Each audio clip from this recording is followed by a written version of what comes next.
할렐루야. 주일 오후 주님 앞에 나오신 여러분들을 주님의 이름으로 환영하며 또 축복합니다. 우리 양옆에 계신 분들께 이렇게 인사하겠습니다. 은혜로운 오후입니다. 이렇게 인사하겠습니다. 은혜로운 오후입니다. 네. 보통 우리가 믿음의 가정에서 아이를 낳으면 믿음과 소망을 담아서 아이의 이름을 짓습니다. 아무도 믿는 사람 중에서 철학관이나 점집에 가서 이름을 짓는 사람을 본 적이 없습니다. 그리고 때로는 성경 인물의 이름을 가져와서 이름을 짓기도 합니다. 여러분들은 지금까지 살면서 성경에 나오는 어떤 인물의 이름을 가장 많이 보셨습니까?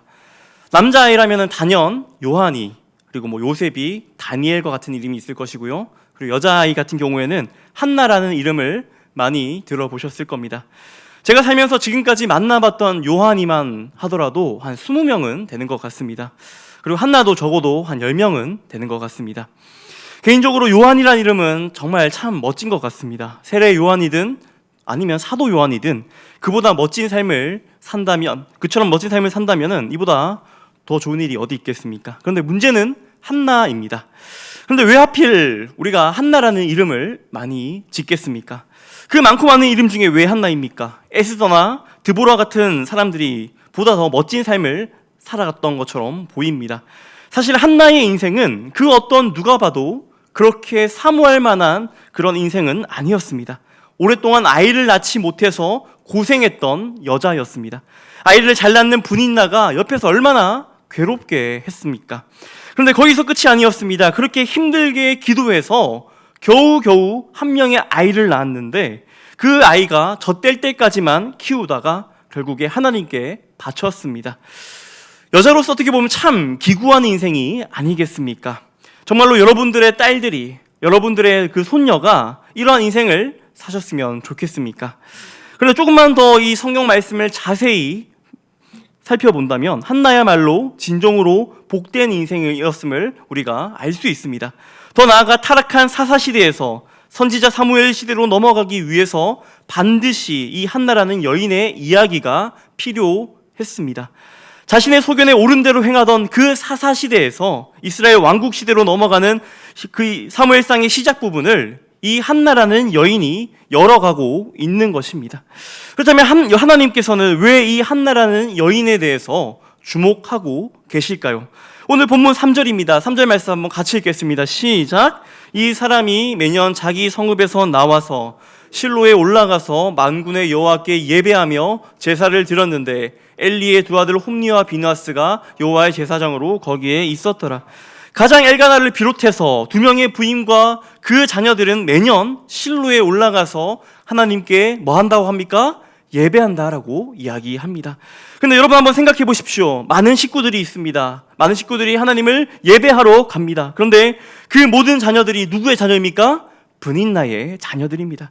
매년 예배 드리러 갈 때마다 브닌나는 자녀들을 거느리고 잔뜩 의수대며 한나에게 약을 올렸을 겁니다.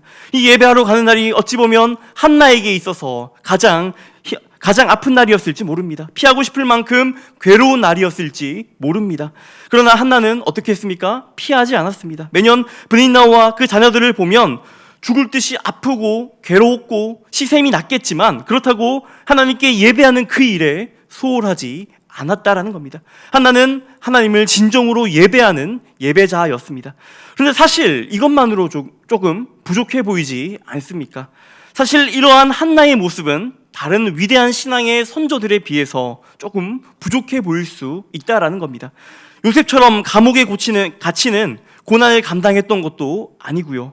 다니엘처럼 사자굴에 들어가는 그런 것도 아니었습니다. 다윗과 같이 그의 일평생이 고난으로 가득 찬 것도 아니었습니다. 한나의 인생은 어찌 보면 나도 한나처럼은 살 수 있을 것 같아 라는 그런 인생 아닙니까? 묵묵히 참으며 꾸준하게 하나님을 쫓는 것만큼은 여러분들도 하실 수 있을 것 같지 않습니까? 어찌 보면 조금 대단할 것 없고 특별할 것 없어 보이는 그것이 바로 한나의 삶이었습니다. 그런데 하나님은 왜 한나를 지금 택하셨을까요? 한나에게 무엇을 보셨기에 이스라엘 역사에 이름을 남기게 하셨을까요?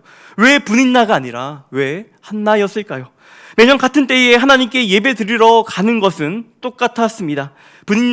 대신에 브닌나는 한나를 격분시켰고요. 한나는 하나님을 감동시킨 자였습니다.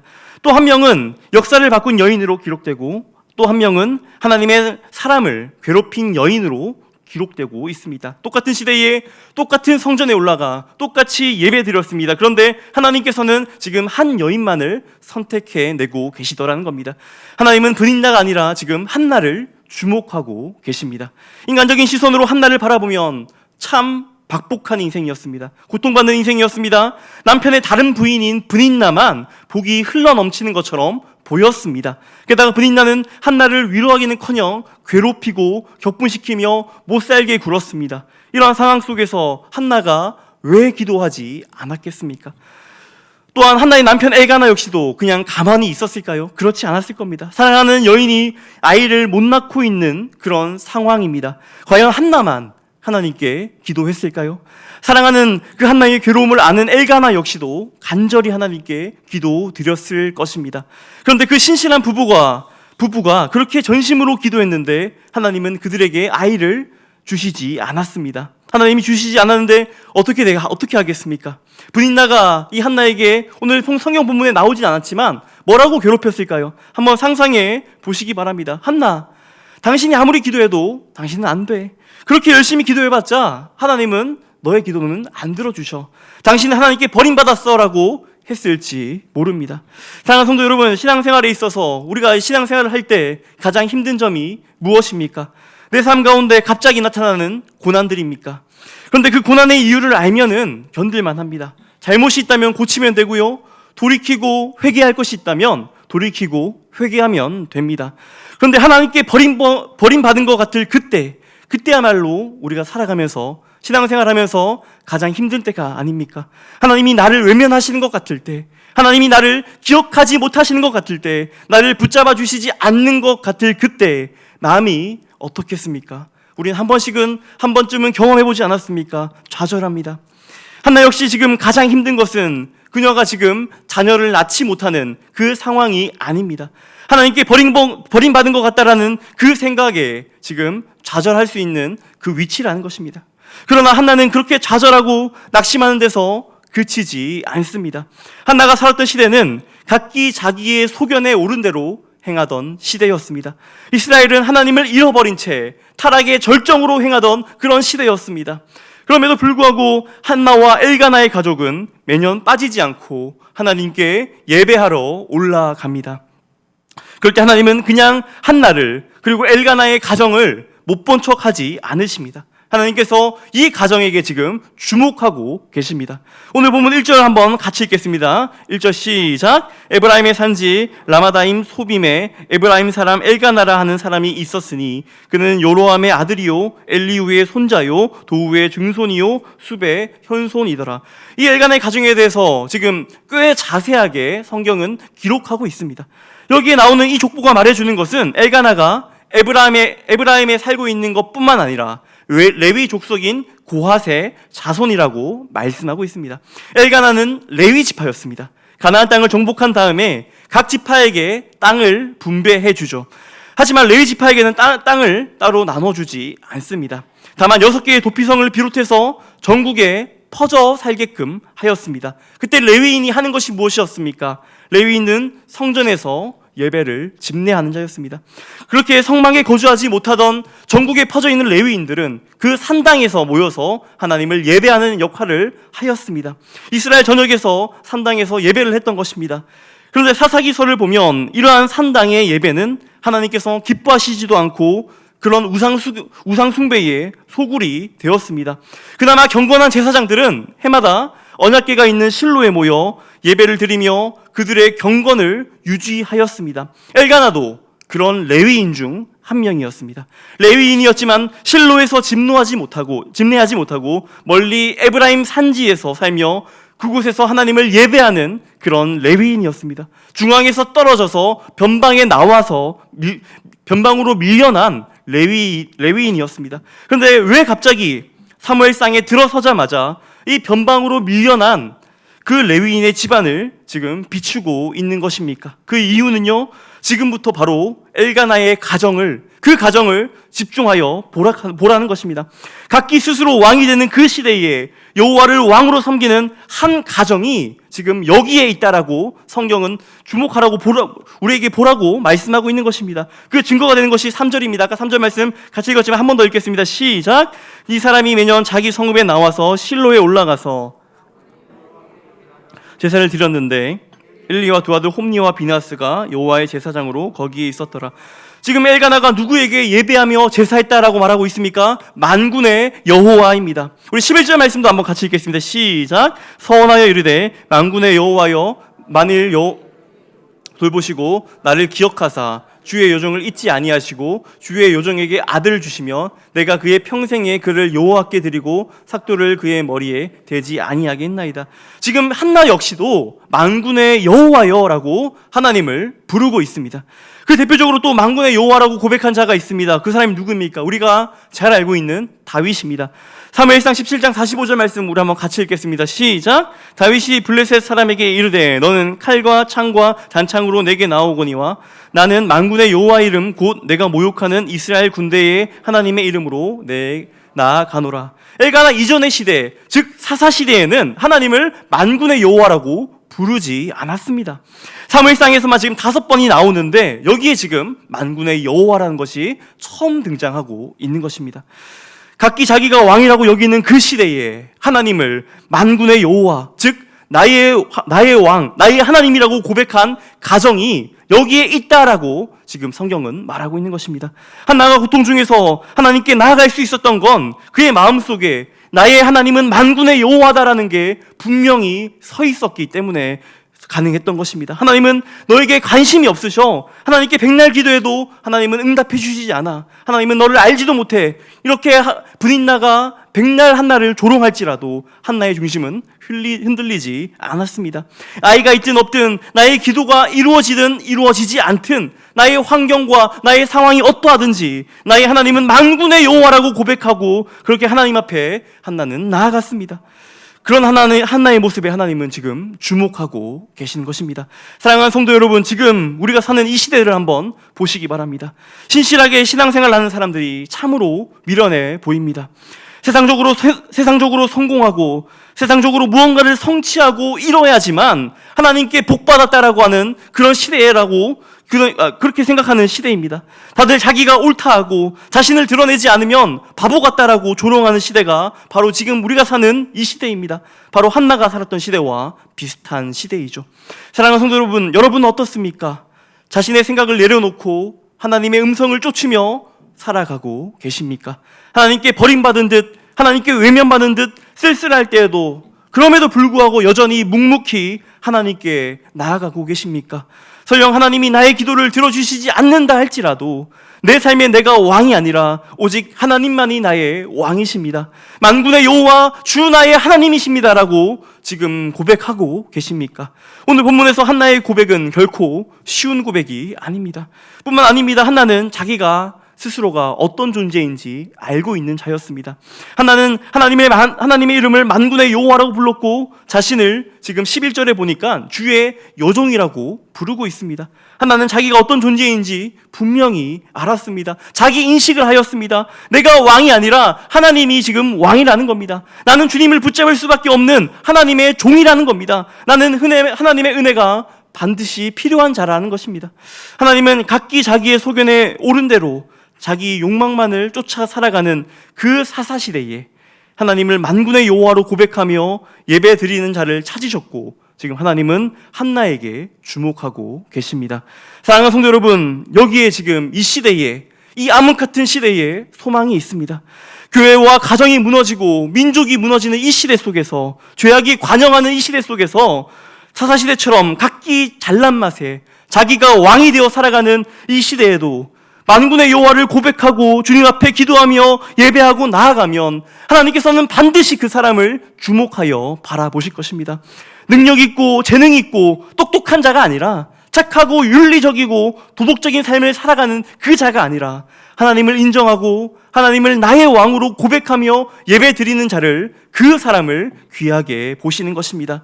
아브라함처럼 본토를 떠날 용기는 없지만, 요셉처럼 엄청난 그 시련을 감당할 그 자신은 없지만, 이삭처럼 죽음에서 순종할 엄두는 내지는 못하지만 우리가 이것만큼은 할 수 있지 않겠습니까? 주일마다 빠지지 않고, 수요일마다 빠지지 않고, 새벽마다 빠지지 않고 하나님 앞에 나아가 예배드리고 말씀 읽고 기도하는 것만큼은 우리가 이 시대 속에서 할 수 있지 않겠습니까?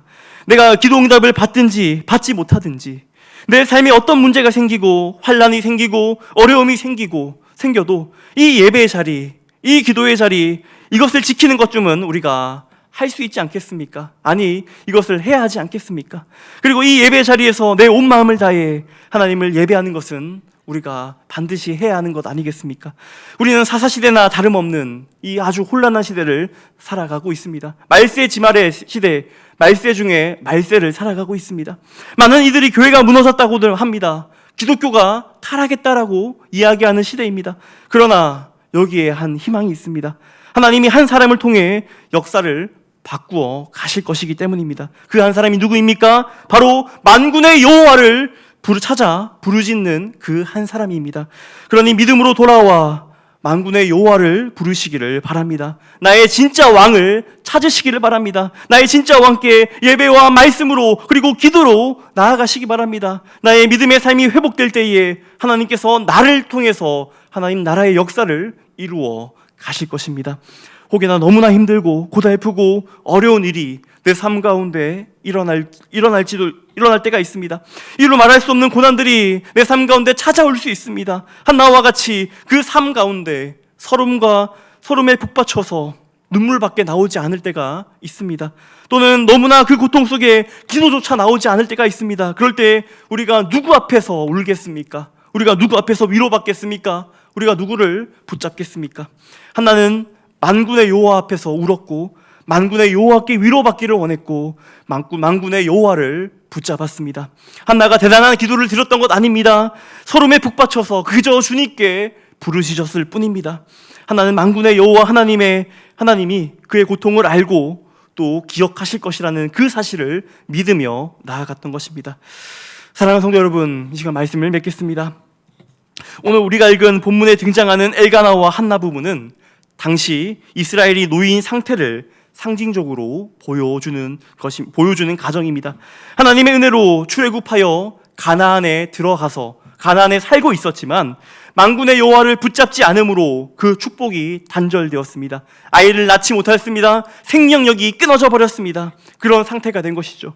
제사장이 기도하지 않고 제사장의 아들들이 하나님을 모독하던 그런 시대였습니다. 말씀이 무너진 시대에 그런 소망이 하나 보이지 않는 그런 시대였습니다. 그런 그때에 한 여인이 자신의 문제를 가지고 하나님 앞에 나왔습니다. 그리고 만군의 여호와의 이름을 불렀습니다. 그때 하나님께서 어찌 그 여인에게 주목하지 않을 수가 있겠습니까? 그때나 지금이나 우리 사람 사는 모습은 여전히 똑같습니다. 가정과 일터 사이를 오가며 여러 가지 문제들로 인하여 우리가 지금 힘들어하고 괴로워합니다. 때로는 탄식할 때도 있고 때로는 분노할 때도 있습니다. 그럼에도 불구하고 만군의 여호와를 인정하는 그 사람이, 또 만군의 여호와 앞에 나아가는 그 사람이 바로 하나님의 사람입니다. 사는 게 힘들고 지칠 때 예배의 자리로 나아가십시오. 기도의 자리를 회복하십시오. 먼저 하나님부터 찾으시기 바랍니다.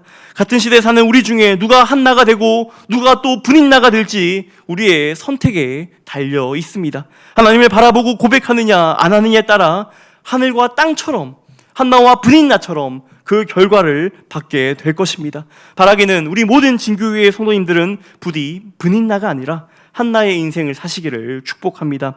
지금 있는 자리에서 나와서 예배의 자리로 올라가십시오. 만군의 여호와 이름을 부르십시오. 기도의 자리를 회복하십시오. 그래야 하나님의 영광을 우리가 그제서야 볼 수 있을 것입니다. 여러분들께서 진짜 원하시는 것이 무엇입니까? 돈입니까? 직장입니까? 건강입니까? 아니면 자녀입니까? 그 모든 것을 합친 것보다 더 크신 이가 지금 여기 이 자리에 계시지 않습니까? 바로 만군의 여호와 하나님입니다. 그 하나님을 찾으시기 바랍니다. 하나님, 지금 내 형편이 어렵더라도 눈물밖에 나오지 않을 때라도 하나님을 찬양합니다. 그럼에도 불구하고 만군의 여호와 하나님은 나의 왕, 나의 주이십니다. 이러한 고백이 우리의 입술에서 나오기를 원합니다. 그렇게 고백할 때 우리 하나님께서는 우리를 그냥 내버려 두지 않으실 겁니다. 만군의 여호와를 찾을 때 하나님은 반드시 응답하시고 반응하십니다. 오늘 한나의 이 간절한 부르짖음에 하나님께서는 어떻게 반응하시고 계십니까? 19절 말씀 우리 한번 같이 읽겠습니다. 시작. 그들이